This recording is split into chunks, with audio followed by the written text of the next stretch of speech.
Hello，點解你嘅眉毛做咗1-2年就褪咗色？咁你真係要多謝你嗰位幫你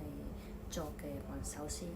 咁佢幫你用嘅係純天然材料嚟嘅，一般可以代謝嘅眉色咧係非常之好嘅。就好似我個朋友咁，之前喺大陸做咗10年眉毛啦，一路到而家都冇褪過色嘅，所以佢想重新做。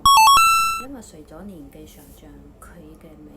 即係嗰個皮膚會下垂，下垂咗之後嗰個眉毛咧都會跟住下垂。咁佢想洗咗佢重新做，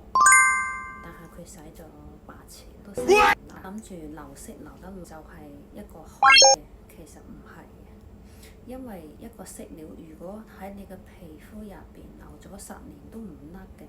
即係代表嗰個色料係化學品嚟㗎啦，佢已經破壞咗你嘅毛囊。一般嚟講呢，就最好係用1-2年好嘅色料啦，因為除咗年紀上漲呢個皮膚啊都會下垂嘅，而且我哋眉毛每1年都唔同，好似10年前咁流行柳葉眉，5年前又流行霧眉啊、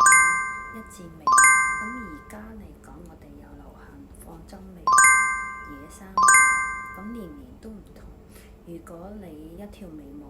由10幾年前到而家都唔甩色，咁代表你嘅色料係有啲問題，